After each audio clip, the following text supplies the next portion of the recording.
Hi everybody, Frank here. You've seen me posting about this website, CompleteComps.com, and talking about how to get comparables both off-market and on-market easily and quickly for any property in the US, really, because the tool pulls 700 MLSs. And so when you go to CompleteComps.com, it takes you over to a Propstream link where you sign in, you get a 7-day free trial, and so on and so forth. And I have to tell you, I've been super excited to use this tool. I've been using it probably 90% of the time. I rarely log into Georgia MLS anymore, and I still use FMLS a little bit. But this tool, really 90% of the time, I've now used it in multiple markets, and I could not be more pleased with what they're doing here. So I thought I'd show you how it works using a property that we rehabbed a couple years back. I'm also curious. I hope I don't get mad to see the values have gone up, so we'll see. But this is a property we rehabbed and sold a couple years ago. And we're going to just type it in here in the search. And there it is, 210 Holly Creek Circle. So I would type it in. It's going to go find the house. There it is. Yes, I did paint it that red. It had the old rustic brown falling apart cedar, and we quote-unquote modernized it a little bit and so forth. But you'll see here it gives me some quick information about the property based on the tax record. Like any other tool, if the tax records are wrong, it's not going to do it. This particular house was actually about 1,800 square feet because it didn't capture, the tax record didn't capture one of the rooms, no problem. We got the credit for it after the fact. So keep in mind, no matter what tool you use, garbage in, garbage out. So the tax records are still the tax records. But what I would do is, you'll see here, it gives me an idea of the properties in the area, just a super quick peek. And it gives me like neighbors, it gives me like MLS, and now it just gives me real quick, hey, what's going on? Some pre-foreclosures for marketing purposes. Hint, hint, you can market with the tool. And some stuff that's foreclosed. So that's just sort of a quick view. But what we want to do is we want to dive in deeper and click where it says details. Now it's going to take me to the property itself. And you will notice, the first thing you'll notice is one of the things I love is the tool will capture old listing pictures and it will actually keep them. So if you've noticed, you can have a listing, and once that listing goes away, in a lot of cases, the pictures disappear online from the various sites, Redfin, Zillow, Motovo, Coldwell Banker, and so forth. But what I love about this tool, it keeps them. So if I click on the pictures, it should pull up the pictures of the property that we had. And lo and behold, there they are. And so you'll see we put in, yes, we painted it gray, basic fixtures, laminate flooring. These are actually my favorite kind of deals because I don't have to pull my hair out to do them. Had a little dual vanity thing going on, a little great room. We kept this, cleaned it up, so on and so forth. Very simple kitchen that was really quite spacious for the space. And blah, blah, blah, blah. Anyway, that's the house and the mega front yard. But the point I want to make is, these are old pictures, and if I go to Zillow or whatever, I probably won't see them. But yet this tool keeps them. Incredibly handy. If you want to get a bird's eye view, it'll go get it for you, rotate it, you know the drill, so on and so forth. If I go to street view, boom, there it is. And you'll notice it actually is using Bing Street View. This is actually from before I bought it. So you can tell if the data, again, if the data is old, the data is old, but that is the house back there. So, but it is using Bing as opposed to Google. I think in some cases it'll use Google Street View. I think they've got it to where it's literally bouncing between both, which is pretty cool because sometimes Street View in Microsoft is better than what you're getting in Google. It just depends. Every property is different. So anyway, let's talk about the comps. There's all kinds of data here. Here's data from the MLS. We sold it 13 days on market, sold it for full price, blah, blah, blah. And there it is where I put in the actual living area was 1,850 square feet. So it's actually pulling that from the MLS. You can get your tax information. It'll show you the mortgage information, which is actually great because one of the things it does is it will actually calculate it'll try to calculate this equity figure based on the loan information provided to the public record. Think about that. It looks at public record loans and tries to calculate what it might think the equity is based on terms and whatever that are public record. That's actually really valuable information, because now when you look at a property, you can have an idea of what you might be working with. That gets a little bit deeper. Let's focus on the comps. And that's just comparables and nearby listings. Now you'll notice what it's going to do is it's going to default to public record comps, MLS comps. Now you'll notice there's other tabs like neighbors, cash buyers, pre-foreclosure. This is getting more into the leads available to you in this particular area. Hey, we know about 150 cash buyers. We know about a couple pre-foreclosures. We know about 96 properties in the area with liens. Hey, there's 76 with high equity. Hey, there's vacants, there's free and clear, and so on and so forth. So when you look at a property, it's also giving you some basic information about what kinds of things are available there. Highly valuable for your marketing purposes. But for comparables, we're going to focus on these two tabs. The first is public record, and what this is doing, it's grabbing the off-market comps and it's showing them to you in a map. You'll notice it's defaulting to going back 1 year, which of course you could change. You're like, oh, that's too long. All right, well, that's fine. Let's go back to 6 months. And today is the 4th, so we're just going to say 6. Now it's going to show me off-market in the last 6 months. Boom, there it is. Oh, by the way, you want to see what it looks like? No problem. Here's the pictures. And so you can start checking it out. And you may have noticed in there, it pulled it straight off. This was a Georgia MLS listing at some point. Okay, whatever point that was, we'd have to dig deeper. But actually, if I wanted to dig deeper, let me go back. Did I close it up? Here we go. Oh, it's not on the screen. My apologies. You can actually click that. That's what I want to do. And then you click details, and it will open a separate window. And now it will tell you all about that property. Oh, there's 174 pictures. We're not going to click on that right now. But hey, here's this property, so on and so forth, blah, blah, blah, blah, blah, whatever. And it was on the MLS. Hey, look, it's sold 27, blah, blah, blah. Okay, great. So what it's doing is this particular screen, once it records, it will show this. Now, what if it wasn't on the MLS? This is where it would show up. So sometimes if it's an MLS, it'll show up here and this MLS screen. But if it's not on the MLS, this is where it will show up. So for that sale that happened that nobody knew about, this will capture it once it's recorded at the courthouse. Okay, so if they take 30 days to record it or 2 months, you know, like anything else, it shows up when it shows up. But this will capture it, and so that's incredibly valuable. This is a suburban property, so you don't see as much off market, but in the more urban areas where you see this sort of thing, incredibly valuable. Now, one thing you'll notice also here is the square feet. Now, I said my property was 1850. You'll notice it went plus or minus approximately 300 off what? The tax record. So I need to adjust these numbers to reflect my property. So if I was 1850, I'm going to say 1550 to 2150. You'll notice now the list changes. Okay, I can change, and you'll notice they appear here on the map. Distance, half a mile, you can change that. One of the cool features is this multi-parcel sale. You may have seen where sometimes you'll see a property that's sold for some extremely high price, when really it was part of a package deal.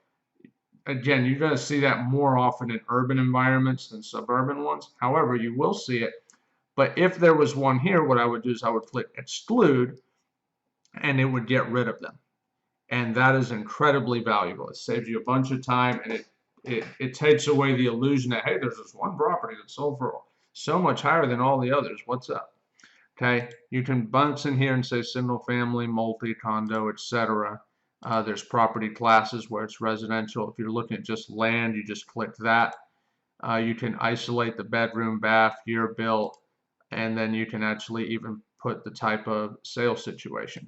So these are things, and it's grabbing all this from public record. If I scroll across, you'll notice it gives me the sale date, sale amount, mine of course being the older sale, and we're looking at today's comps. Looks like if I had sold today, I might have made some more money, but you know, that's okay. And you'll see here's our bed, our bath, our square footages. Gives me the lot size in square feet, price per square foot, year built. If it knows the subdivision, great. Look at this. If there's a pool present, pretty handy, and distance. Pretty good stuff. If I wanted to add these to a report, because again, I said you could see these all on one screen, how do you do it? What I'll do is I click Add to List, and I'm going to create a new list, and I'm going to call it the Holly Creek List. How about the Holly Creek Comps in 2020? And I'm going to click Save. So now it's going to put in, we're going to go look at that list in just a little bit. Let's go over to MLS. Now it says 113, which is insane. Well, it's because there's no date range. So what I do is I go back and define it back to where it was before, September 4th till today. Okay. Well, now I'm down to 49. Well, let's add some more parameters. We said 1550 to 2150. We're going to take this down to half a mile. And now we're down to a more reasonable number. Okay. And you'll notice we got this screen, MLS status sold. Okay, if I add actives, you'll notice that, and by the way, this is a very hot area, so nothing stays active very long. So you'll notice nothing much came up. That's okay. If we do contingent, not much. That doesn't surprise me. If we go oh look, we did find a couple of pendings. Okay, makes sense. So you can kind of again, it's polling the MLS every day. I don't know how many times a day, I haven't asked, but it is polling every day anywhere in the country. It's a beautiful thing. Okay. If you wanted to type the subdivision in, you could. Again, you got your property class, your type, bathroom type, year, etc., etc. Now, again, you can pick on the details of any property. And one of the things we'll look at, now here's something I know about this area. South of Tunai Road is a little bit nicer than north of Tunai Road. Okay. And really, property number 6, is that really a comparable? Let's take a look at the pictures and let's see what it comes, because it's in another neighborhood, other side of the creek. Yeah, we could use that one. We could. Most of the houses in my neighborhood were 2-story, but there were a few 1s, so this would be fair. Okay. If I go across the street to this one here on Spring Harbor, now Spring Harbor is a little bit nicer neighborhood. Yeah. Not really a great comp. So what are we going to do? We're going to uncheck that one. And then this is property number, what is this? Number 5 and number 7. So we're going to click on number 5. Yeah, we could keep that one. That one's comparable. And then number 7, as soon as the picture comes up, here it is. Yeah, we've got some of those. So that's fair. But that one with the brick, not so much. So these neighborhoods, there is some contrast, so you do have to kind of be like, all right, let's make sure we're not having brick houses or a full-out 2-story brick type thing or whatever. So, and this should be fair. So what am I going to do? So I've got 7 total, 6 of which are checked. You'll also notice as I check the price, as I click on things, these numbers will change. So let's say property 6 wasn't a comparable. You'll notice the price per square foot changed, the sales price changed a little bit. And so these numbers start changing. And then once I took 3 away, the days on market changed. So it kind of, again, it's giving you some quick glances. I'm going to put them all in. I'm going to say add to list. And now I already built the list, so I'm going to go in here and say Holly Creek. Okay, 6 properties. Great. Now I've got them all in one place. If I want to go get more information, there's obviously a wealth of it here. But what I'm going to do is I'm going to close this and go over here. And now I'm going to go look at my list. And here is my list. And now you'll notice here, I can see, oh, look, and here's the owners. If there's more than one owner on title, mailing address, city, and you start getting all of this information all in one place. Now, what it is doing is if it merges what if the property's on both lists? Then what it's going to do is it's going to merge it into one. So for example, Bay Ridge Drive, it was on both lists. And so it's not going to show it to me twice, it's going to give it to me once and we're good. Okay. What is the fail? You might be wondering. That means at some point the property went off market and did not sell. before it did sell. So it might be that this one was off market and then maybe sold on market. We'd have to dig in a little bit deeper. But that's what the failed means. At some point it did not, it was listed and did not sell for whatever reason. Now, at this point, I can simply select, and then I would say export. And now all of a sudden I get my little spreadsheet, and I'm just going to say, well, we'll just put it right here. And now all of a sudden I have a cool little spreadsheet. It is opening on my other monitors. So how about I bring it over, and there is all my data in one place.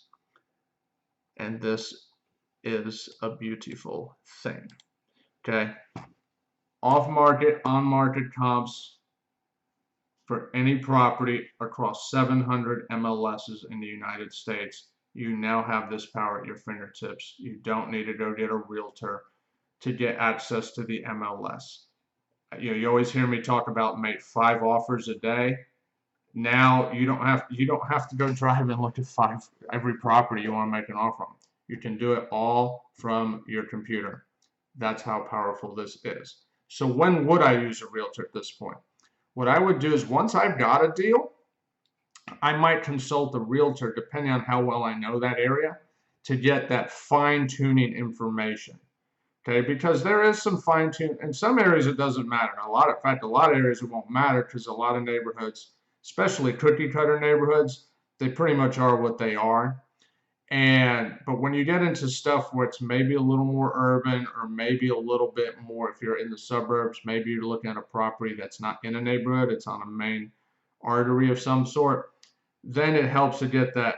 The numbers are still the numbers, but naturally you'll play a little more conservatively, and then you'll talk to that realtor. Hey, is there anything special I should know about that specific particular property? But here's the thing. Wouldn't it be great to have a conversation with a realtor, should you need one, from a very empowered point of view? Hey, I comped this property. This is what I've got. This is what I see off market. This is what I see on market. This is what the value looks like. What can you tell me about the local area that maybe can help me fine-tune my numbers? I will tell you right now, that is a way, way better conversation than, hey, Mr. and Mrs. Realtor, can you get me some comps for 5 properties every day so I can make 5 offers a day? Okay, so this tool is a no-brainer. You've heard me also mention about there's a lot of things you can do to help with marketing. That is a whole nother conversation, so we're not going to dive into that. I just wanted you to see that you can use this tool to get your comparables across 700 MLSs in the US, on market, off market. No need to ask for realtor access. This is the access. So if you got any questions, you know where to find me on Facebook. CompleteComps.com. Check it out. 7-day trial. You can't go wrong. I do want to leave you with one parting thought. Yes, after 7 days there is a charge, but guess what? Even realtors have to pay for the MLS. It is not free. Just to do your agent license doesn't make it free. Every real estate brokerage charges differently for what that access is, because it'll tie into how they do commission splits and compensation, so on and so forth. You don't have to deal with any of that. One flat rate every month, all the comps you need, you're good. CompleteComps.com. Check it out. Let me know if you got questions. Thanks.